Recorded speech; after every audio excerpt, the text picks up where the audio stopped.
coming in today. My name is April Gregg, and I'm going to talk to you a little bit about growing tomatoes in Idaho. Have you ever gone to the grocery store and you looked at the price of tomatoes and said, to heck with this, I'm going to grow my own? Then you walked over into the gardening center and there was 25 different varieties of plants and fertilizers and soils and pots, and you're just so overwhelmed you decided, hey, maybe this isn't what I want to do. I myself found myself in this situation, but I wanted answers to my questions. So I have enrolled as a horticulture student in College of Western Idaho. The information I'm going to present to you today comes from the University of Idaho Extension Office website, from books from Idaho growers, and from the head of the horticulture department, Leslie Blackburn. I'll talk to you a little bit today about varieties that work best in our area, seed starting, planting, and taking care of your plants. So what does a tomato plant require? Well, it requires 12 full hours of sunlight every day or more. It requires moist, well-draining soil, and it requires you to feed it a little bit here and there. Other than that, a tomato plant really doesn't need a whole lot from you.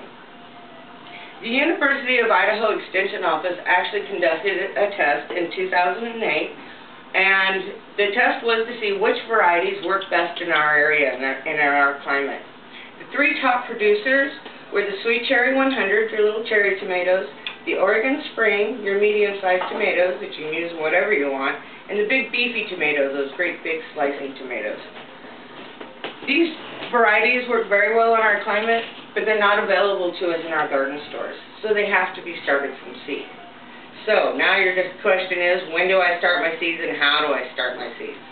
Well, according to the Idaho Vegetable Garden book and Starting From Seed magazine, all you really need to do is, they tell us our growing season is about 120 days, and we need to start our seeds about 8 to 10 weeks before our last freeze date. Humaseed lists our last freeze date here in Boise as May 17th, and the safe date to put your plants outside is May 27th. So as the general rule here, Labor Day is when you stick your plants outside. It's really easy to get started from seed. When you pick up your seeds, you're going to pick up some little of these peat pellets. You can get about 20 of them for $3, not too bad. And that to-go container you brought home your leftovers in from your favorite restaurant, or you brought home a deli tray, these work great as little greenhouses. All you're going to do is take your pellets, you're going to drop them into the bottom tray, add water, let it set about 20 minutes, and then drain off the excess water. You plant one seed per pellet, and go ahead and plant extra seeds, because not all of your plants are going to survive. And any plants you do have left over, friends and family will take those off your hands for you. Once you've got your seeds in there, snap the top on, and according to Starting From Seed and Leslie Blackburn, tomatoes don't need sunlight to germinate. They need warm temperatures, moisture, and oxygen. So just take your little tray and set it right by your heater vent. We're in the middle of March. Your heaters are still on, probably between 65 and 70 degrees. Perfect temperatures for germinating seeds. After about a week, you're going to want to start peeking in there and looking to see if anything's happening. In 7 to 14 days, you're going to see your first little sprouts come up. As soon as you see your plants are starting to sprout, you're going to pop the top off of there and get that into a window that has as much sun as possible during the day. After about 2 weeks, you're going to see your second set of leaves come up. Your second set of leaves are the true leaves, and this is the indicator that it's time to get your tomatoes into a pot. Well, all you need to do is take yourself a little sour cream container, cottage cheese container, poke some holes in the bottom so you have good drainage, and then you're going to fill that full of good potting soil, make a hole, and drop your little plug right in there. You actually want to bury your tomato deep enough that the soil comes up to the bottom leaves of your tomato. Tomatoes have the ability to grow roots from stem tissue, and the bigger the better we can get our root system, the more hardy our plants are going to be. Now after about 4 weeks, you're going to notice your plant's getting a little too big for this pot. Go ahead and get it into a bigger pot. A Folgers coffee can works great for this. Again, punch holes in the bottom so you have good drainage.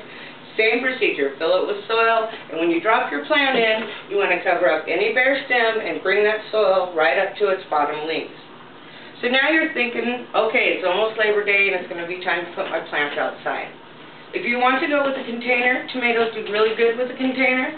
5-gallon bucket works great. Again, drill holes in the bottom of it, and according to the Vegetable Gardens in Idaho book, you want to take about 50% potting soil and 50% garden soil, mix that together, and fill your container.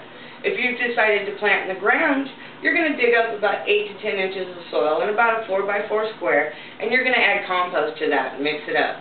Now you're ready to plant outside. Labor Day has got here. Take your plant out and plant it the same way you have been, covering any bare stem and taking that soil up to the bottom of the plant. So now let's talk a little bit about fertilizers. When you start to fertilize your plants, you're actually going to start when they're only this big. But you're going to dilute your fertilizer by about half of what the directions say until your plant is about 8 inches tall. Then you can go full strength and use the package directions. You want to start out with a fertilizer that's high in nitrogen. That's what the plant uses to build its leaves and stems and all its green parts.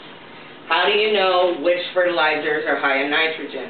Well, every fertilizer comes with a 3-digit code on it. This is nitrogen, phosphorus, potassium, always in that order. All of fertilizers have these series of 3 numbers on it. This particular brand right here has a 24:8:16 ratio, 24 being very high in nitrogen, and this is the type of fertilizer you want to start with. Now, once your plants have started blooming and producing fruit, you're going to want to cut back on that nitrogen and go a little higher in the phosphorus and potassium. This particular blend, being 10-10-10, is less than half the nitrogen of this one, so this would be the perfect blend of fertilizer to go to, and you're going to use this for the rest of the life of your plant. You actually want to fertilize your plants every 4 to 7 days. That's really all it takes to grow a tomato plant here in Idaho. So again, we talked about the top 3 varieties that produce here: your Sweet Cherry 100, Oregon Spring, and your Big Beefy. You want to start your seeds around the middle of March.